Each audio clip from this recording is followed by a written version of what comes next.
Shall we play a game? Breathtaking. I shall call him Mini-Me. Hello everyone, welcome back to Vintage Gaming Memories. Please be sure to subscribe if you haven't done so already. I appreciate all the support from all of you, whether it's from subscribing, posting comments, or liking videos, or all the above. It all adds up and reassures me there is interest, so thank you again. So no surprise what's in this box because of the title. This video was unfortunately delayed due to timing. I received the 400 Mini and the CXStick last Friday, but that also began my son's spring break, and that will always take precedent. But I'm back now, so I thought I should at least see what the hype and complaints are all about. My buddy who helps me on this channel also received his 400 Mini last week and has provided me some great insights, so I'll have that to leverage as well as what I experienced myself. But let's just jump into this and get this opened up.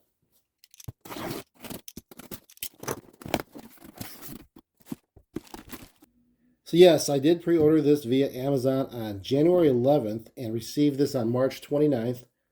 But, you know, it seems like everyone was jumping on this when it was announced. And it looked pretty cool.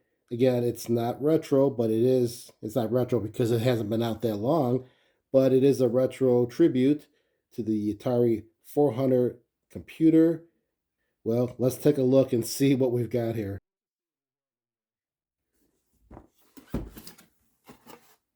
Well, here we go. We'll take the joystick out first. I know there's a lot to talk about this, as I've read and already heard from my friend and others. So I can't wait to see if mine falls in that one category of issues or not. Well, here's everything. We have the two CXSticks right over here. One with this foam cover, just so I can distinguish it as being the one that I purchased separately from the 400 Mini, just in case we have problems with it. And then, let's see here, we have the HDMI cable, which would plug into your television. And then another cable here, which would be the USB, and this would be for the power. We have a 400 Mini Quick Start Guide. And that's about it. Oh, how can I forget? And the system itself.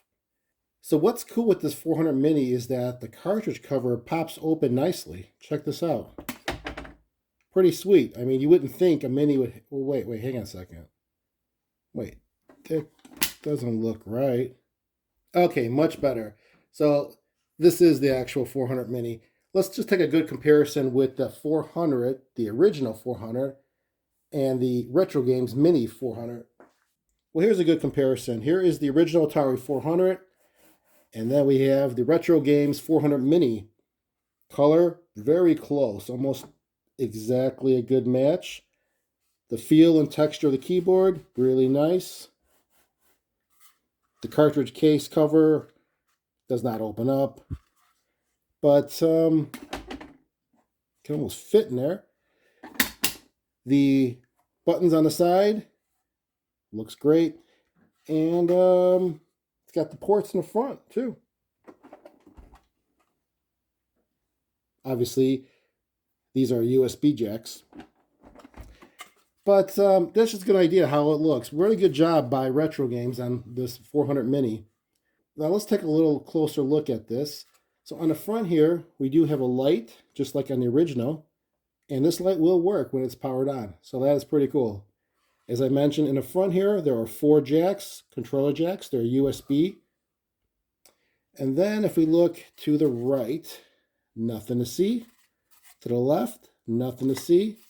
On the back, here we go. So on the back, starting to the right side here is the power button. And to the left of the power button, we have the port for the USB power cable. And then to the left of that is the HDMI port. They have the video shown on a TV that's capable of displaying at least 720p resolution. And then we have another USB port. The bottom, the label, and that's it. Pretty simple, right? So what's really nice about this system is that it will emulate your favorite Atari 8-bit games, which covers the 400, 800, the XL, the XE, and the 5200. And it also comes loaded with 25 classic games that we'll cover along with some of the hidden gems in here. Now, the system itself comes with a joystick, or otherwise known as the CXStick. And this CXStick looks like a typical CX40 joystick, which would be this one. But there's more than meets the eye with this. Let's start with the CXStick. So I did buy an extra one, as I mentioned. That way I could play two-player games more conveniently, and it wasn't that much more to get it anyways. Now, the forum on the internet are buzzing with some having issues on the CXStick. Apparently, when one positions the CXStick to the right or to the left, it will register a movement as a diagonal. So, for example, if I were to move the stick to the right, it would actually move to the bottom right. And if I did it to the left, it would go to the bottom left. And actually, we can do a simple test with the computer and just plug it in and see how it responds to those movements. All right, so here's a simple test. Let me turn on my 6-year-old laptop. It's powered up in Windows. And what I'll do is I'll plug in the CXStick. This is the one that came with the 400 Mini. And I'll plug this into the USB port of the laptop.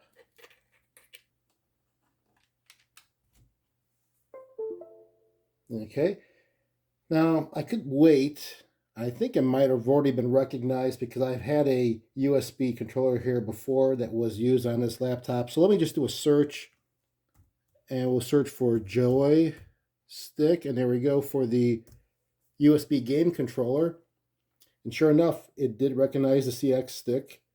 Status is okay. We're going to go to Properties. And here is the X and Y axis that we will test.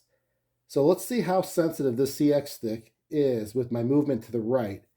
Now, keep an eye here on the crosshairs. It should just go to the right and not the bottom right when I move it to the right. So I'll hold it right next to the screen here and you can see it going to the right.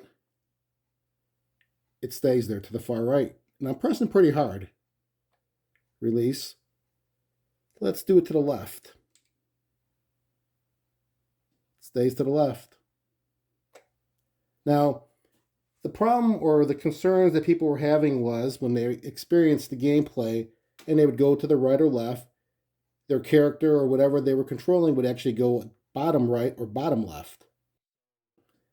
And it was a sensitivity issue, right? So I guess if you go to the far right and you just barely go down, there.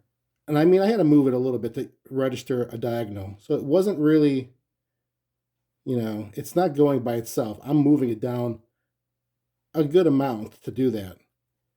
And I'm experiencing no issues. So I'm thinking, same thing going on. I'm thinking that the folks that are having problems are not having the same situation I'm having. They're having it immediately go to the bottom right or immediately going to the bottom left or whatever, and it's not really going to where it's supposed to be going when they're moving their stick. That is not good, especially if you're playing a 8-directional game and you really want to get your character, whatever you're controlling, to a position, and it's not doing that. It's going to another position for you. So I can see that being frustrating. Now, there is a fix to that. And I can kind of show you, or maybe I could just talk a little bit about it. At least for this controller, I'm not going to do anything to it. But I have another controller to try out. And this is the other one that I purchased separately from the 400 Mini. So let's check that one out and see how that sensitivity registers on the X and Y axis here. Okay, CXStick is registered. Status okay. Go to Properties again. Here's the X and Y axis. And we'll just see how this thing is calibrated, or actually how it handles the movement. So here we go. Again, to the far right. Staying there. Left. Down. Up. I mean, it's not going the direction that would be a concern for me where it'd be diagonal. So, I mean, I'm pushing hard. I don't want to break it, and I'm putting a lot of pressure. So it's not doing it. If I go down a little bit, wow, it had to go down quite a bit. You can't really tell, but my movement, it's enough that I know I'm making that movement to that bottom right. This one is also good. So I'm glad I don't have an issue. Sorry for those that do have an issue. Now with the CXStick, there are other buttons on here that I didn't mention yet. I did say it was similar to the regular CX40, and there's more than meets the eye. Yeah, there's the red fire button, but there is a total of 8 buttons on here. Yeah, 8. So where are the 7 other buttons besides the red fire button that we see here? Well, there is, around the ring here, 4 buttons. One there, one there, one there, and one there. And then, if we turn it towards the top, we have 2 more buttons. This is the menu and the home button. So right there is 4 around the ring, 2 on top, and the fire button that makes 7. And the 8th and final button is the top left corner. This is also called the shoulder button. So all these buttons really have a lot of features that it activates. There's ways to activate the rewind mode. You can activate a virtual keyboard. There's pausing. There's an options menu. You can do saving with it. Now this is a really versatile joystick, and you probably imagine it has to be since the game system itself doesn't have any other buttons or switches on it other than to power it on and off. So, you know, I'm kind of happy to say that this is a nice joystick, but yeah, some are experiencing issues or challenges, which is unfortunate. But let's get on with this and let me show you what options there are to fix it without actually opening this one. And hopefully it may help you if you are experiencing issues. So as you can see here, this is the board that is inside of the joystick that people are doing certain things to it in order to have less pressure being applied when the controller is moving in one direction or the other. Some people have been using their creative minds to find ways to have less pressure on the PCB so that it doesn't register a diagonal when you're moving left or right. And I just want to give you some options here as well.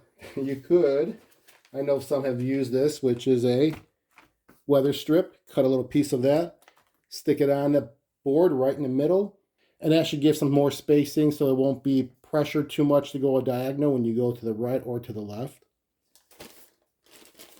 And I got more of that where that came from. If it didn't need that size, I have another size here. But anyways, those are options. Now, if you have some of these little foam sticky pads that I have, which I can't recall where I got these. I've always kept them, but these would work great. You just cut it to size. And you would just put this right in the center there. And that should give you enough spacing to alleviate that issue. Or you can choose some gum and just stick that there, and that should give you some more spacing as well. Well, no, probably not that. There's also an option where I've read that people have tried to loosen the board that's inside just a little bit, and that would alleviate some of the pressure. That's worked for some and hasn't for others. Hopefully one of these methods work, whether it's putting something there to give some more distance that's kind of a spongy distance that won't make it too hard on the board and the controller itself, or maybe loosen those screws and see what it does, the inner screws that is, not the screws on the outside. But you would have to remove these little rubber footings in the bottom to get to the screws on the outside casing in order to get inside of this.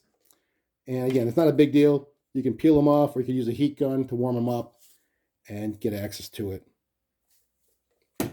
Enough of that. Let's get to the games now. Oh, I love that tune. All right, so when you first set it up, it does prompt you for your preferred language. And I'm going to select English, then press the top button on the ring to continue. And this setting here is for your frame rate. Being in North America, I'll select enabling the 60 Hertz output and then run the television test. And then if I press the right side button on the CXStick ring, it will accept the setting. And now we're in. Simple. So let's look at each of the 25 preloaded games, starting with Airball. And you can see that on the top left, it gives you a brief overview of the game. And on the top right is a changing view of the game, which gives you a nice idea of what the game looks like and what to expect.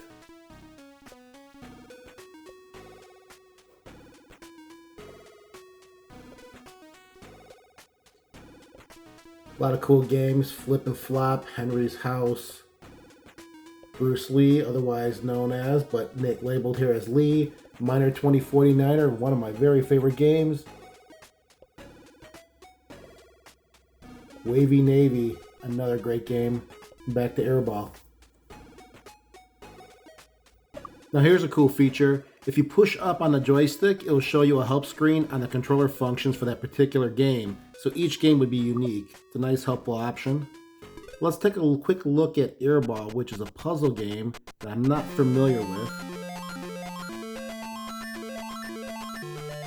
So it says here that you control the ball as you maneuver through the rooms. There's 150 rooms in the mansion, and your goal is to find the evil wizard's spell book, but you have to avoid hazards that may puncture your ball along the way.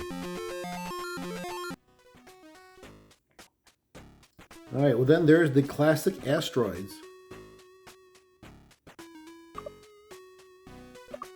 So when you push down on the joystick, you can access the save game section, which allows you to save your progress in 4 save slots per game. Awesome feature. Atari Basketball. I owned this on my Atari 800 back in 1980, and I remember liking it even though it was so basic.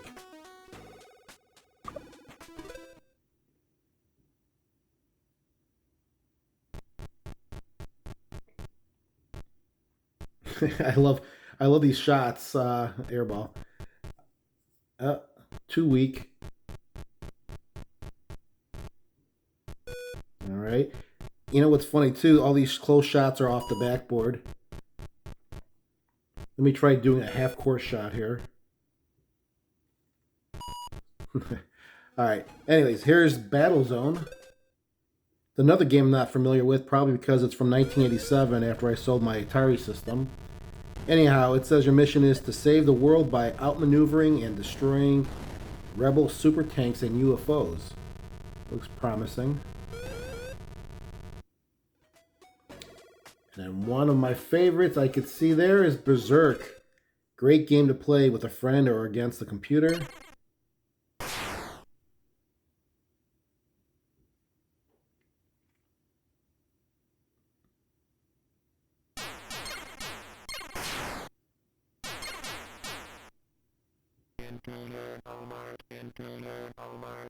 There's Evil Otto. And that voice never gets old. So if you press the menu button, you get these options. Display option will allow you to toggle between the original 4:3 aspect ratio or pixel perfect view. There's an option to enable the CRT effect. And then you can choose a frame around the playing area or just leave it black.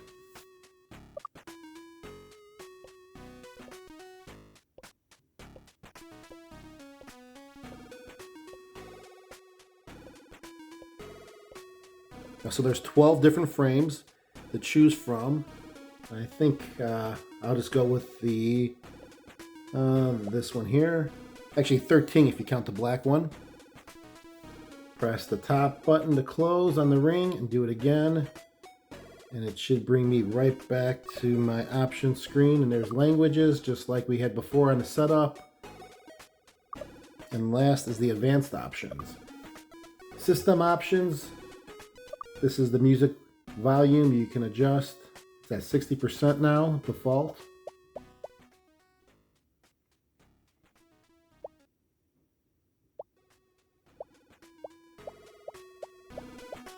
We'll put it back at 60. System information, the latest build. Good to know that there'll be updates. Shutdown device, you can do a shutdown. Legal notices, if you have something, if you need to read something, there you go. Have some time. Give some credits here as well, and then there's something quickly. I saw Easter egg about who provided some of that in there, which is interesting, and we'll talk a little bit about that shortly. And then you have your factory reset if you ever needed to go back to the original state.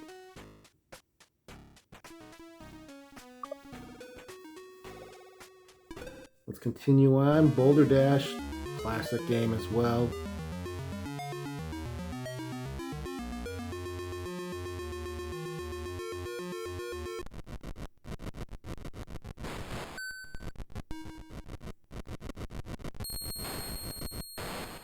game does not get old. It ages very well.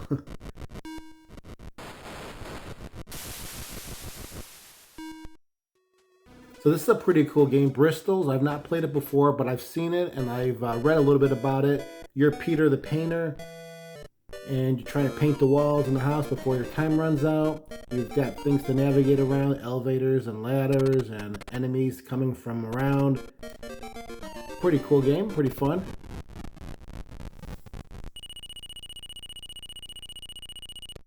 Obviously you can play more than one player. There's 4-player option for that one. Next game, Capture the Flag. Mixed reviews on this. Let me see. You know, I've always found it better just to look at the map. It's hard to focus when you're looking just on one half of the screen and trying to see where you're at.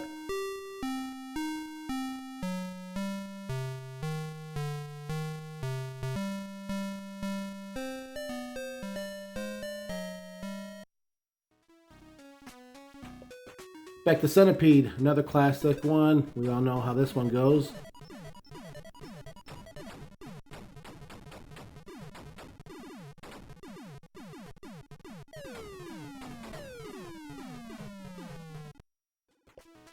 Let's see, Crystal Castles.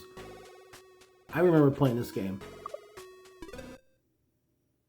The 3D view of this was cool. So I'm going to give you a little bit of an example of what that CRT effect does if it's turned on or if it's off. It's defaulted as off, and that's what it looks like on the left. And with it turned on, you can see what it looks like on the right. You tell me which one you like better.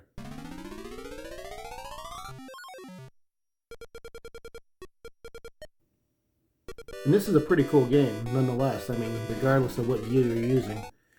Electra Glide. Electra Glide, I have not played before. I do like these types of games. You're going against time and you're just kind of doing a three-dimensional view, and I love that sound. The UK.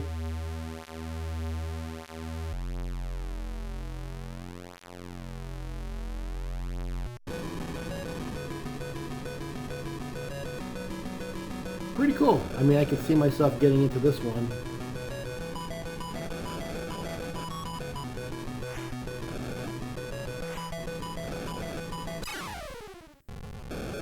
Let's continue. Encounter. Again, another game I'm not familiar with. Although it does have a very similar theme to it, as you can see. You've got a shooter view. You're targeting your enemies through your scope, it looks like. Pretty basic, but looks pretty entertaining, and I love it when you get shot and destroyed. Alright, Flip and Flop. A little bit of a Q*bert vibe, but with a kangaroo. And I know that after you progress, you do have another character. You're the monkey. So it does have a little bit of a change as you progress through the level. 36 levels, it says. Henry's House. Love that music.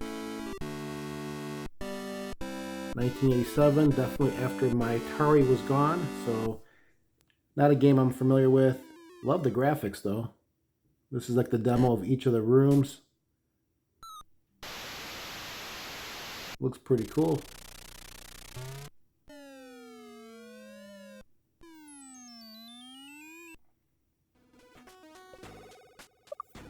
Hover Bover. Okay, this game I definitely am not familiar with.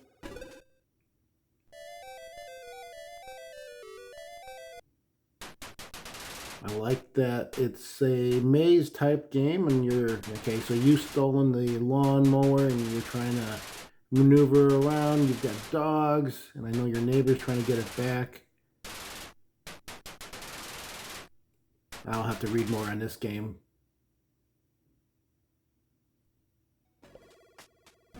Lee, all right, Bruce Lee, as we might remember it back in the 80s. This is one of my favorite games as well. Love the graphics on that. Look at that dragon. So here's where people are experiencing issues with that controller, as I mentioned. They would be ducking down when they're moving to kick, but I'm having no problems there. As I said, I think my controllers are fine. One of my favorite games for sure. It just brings back great memories. Get those lanterns.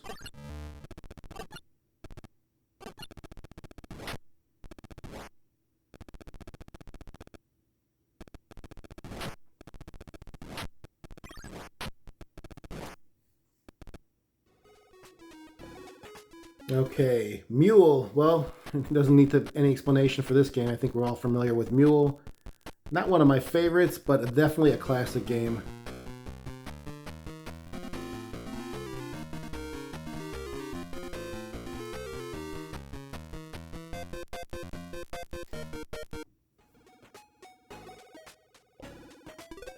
Millipede, another classic one. A lot of great games on this. And here, Miner 2049er. I love this game. Now there is a keyboard use in this game where you need to get to an elevator and get between floors, which I'll show you the options you have.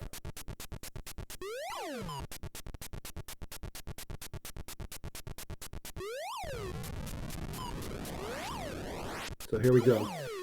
So now I'm going to teleport to the second floor, and I pulled out the virtual keyboard here, and as you can see, I'm just moving to level 2. I'm just pressing the number 2 on there, and that's how it goes. Pretty simple. So if you press on the right side of the ring, you can see here I could sort by genre, by year, by publisher, by title, by favorite. Title's default, so I'll go back to that.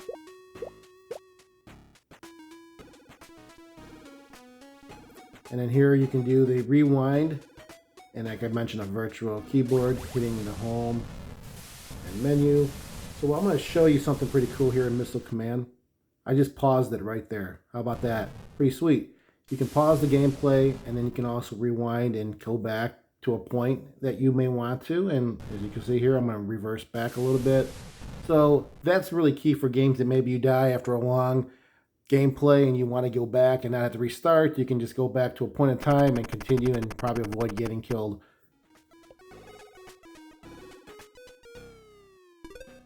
O'Reilly's Mine. I remember this game.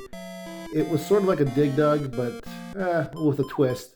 So you're the miner there trying to gather your riches or treasures throughout the screen. And you do have to avoid that river that's going to be chasing you. You have dynamite you could use to slow down your enemies. And it does get more challenging as you progress.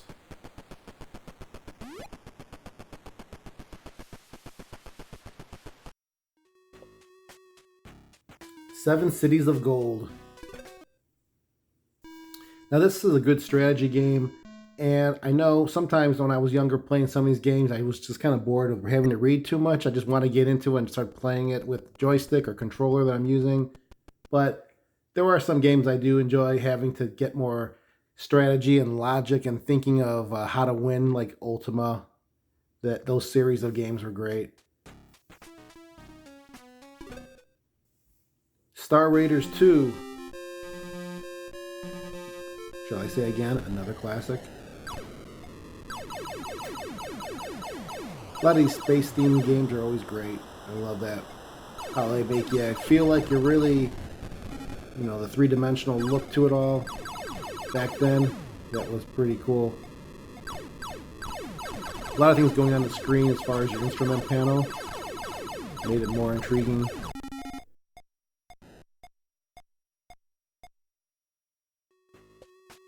Wavy Navy. I remember playing this game and liking it, but that's probably because I do like Space Invaders and Galaxian. That's a cool take from the Space Invader type game, but you're on water and you've got your ship and you're shooting planes, helicopters, and you also have to avoid things in the water as well. There's mines. I do like this game. Different take to Space Invaders.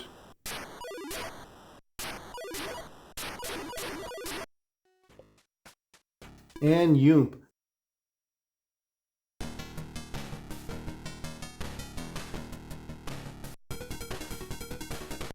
This is a really cool game. I like this graphics to it and how it kind of gets you immersed into looking at this 3D effect. You're bouncing that ball and you're trying to go through the platforms without falling through it. And you could definitely spin around here, as you can see. It can really get your head spinning. That's pretty cool. Awesome game.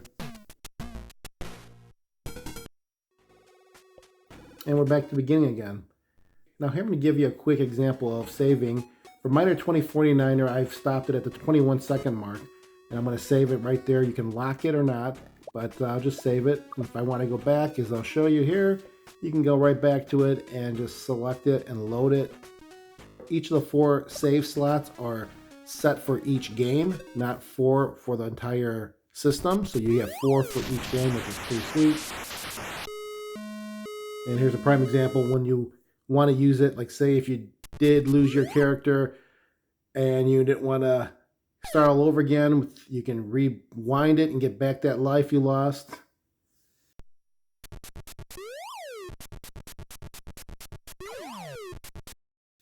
Now, to unlock a couple games, all you have to do is plug in a USB controller, which I have done here, as you can see.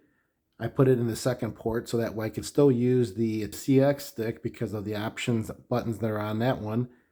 And what happens now is if I scroll through the games, I will find 2 more games that weren't on there before. First game is Castle Crisis. And the second game is Super Breakout. Let's take a look at Castle Crisis.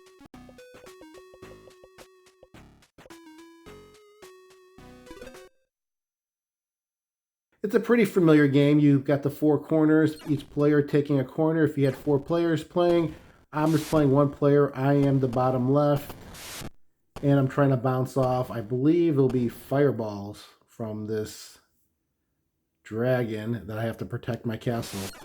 And there we go. And it just bounces off, and whoever can protect your castle, the fireballs coming back.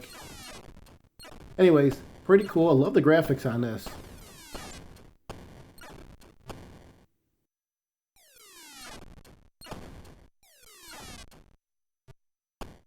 Now you can also insert a USB stick as long as it was formatted with FAT32, so that way you can load some ATRs or other games that you may have and expand your gaming choices for the system.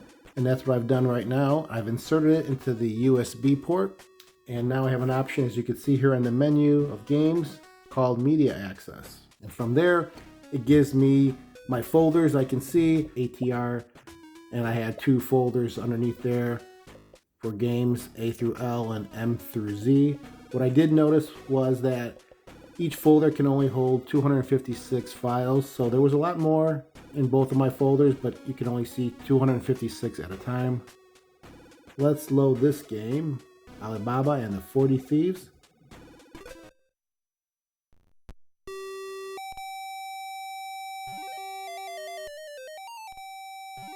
Pretty nice. You can play your own games whenever you want. Going back, there's also this game, Master of the Lamps, one of my favorites.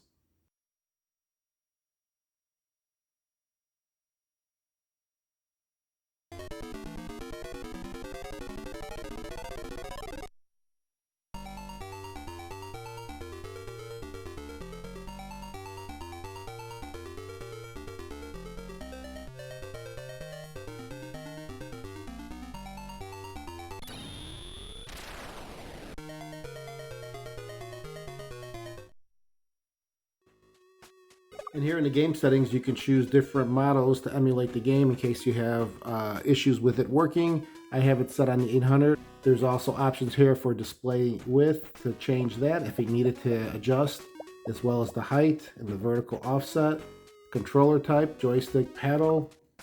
A lot of cool options and features to make your games work when you try to load them. The 400 basic option that was listed here. Let's look at that. Pretty obvious what it does. You're in basic. So yeah, you can actually do some programming here in basic if you'd like. The virtual keyboard is what I have opened up right there on the right. And it does take quite a bit of time if you're going to do this and type a program. So I do have a keyboard hooked up. And I'm going to do that instead. And as you can see, it's a lot easier to type and a lot faster.